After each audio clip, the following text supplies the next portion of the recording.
Bwana Yesu asifiwe. Mpendwa mtazamaji, jioni hii tena ya leo ninakualika katika mfululizo wa kusoma unabii, kuangalia kuhusu matukio ya siku za mwisho yanayokuja mbio sana katika sayari yetu tunayoishi.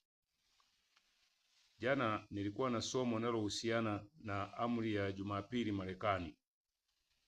Katika somo nililitoa jana lilikuwa linaleta hali ya Marekani ilivyo na jinsi wanavyopeleka maoni kwa watu, kuchukua maoni na kujua watu wanasema nini.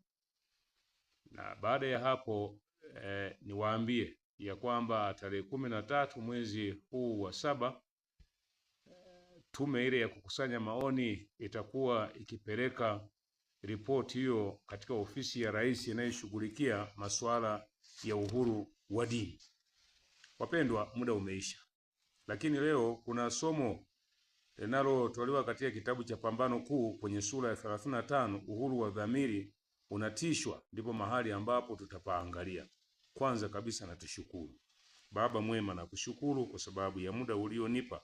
Litukuzwe jina lako, kwa sababu naamini upo. Ujumbe huu uandaliwe kwa ajili ya watu wako, kila anayeusikia na kutazama kwa muda huu aendelee kuwa pamoja nawe, ili uweze kumsaidia na kumuongoza, jina lako likatukuzwe. Ni kipindi cha kujikana nafsi, kila mtu achukue hatua ili apone. Nikikabidhi wote mikononi mwako, kwa jina la Yesu nimeomba na kushukuru, amen.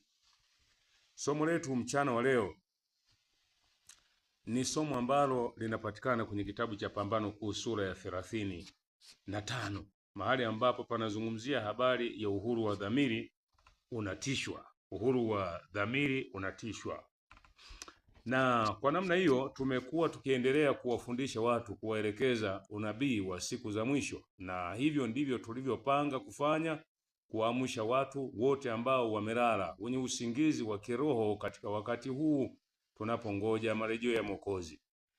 Katika sura hii hapa juu anazungumza, anasema Ukatoliki sasa unaonekana kupendwa sana na Uprotestanti kuliko ilivyokuwa katika miaka iliyopita, katika nchi zile ambazo Ukatoliki hauko katika mamlaka na ambako wafuasi wa kanisa la Roman Katoliki wanafanya upatanishi ili uweze kukubalika.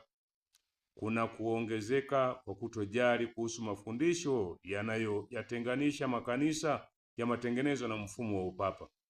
Kuna maoni yanayopendelewa na watu wengi kwamba hata hivyo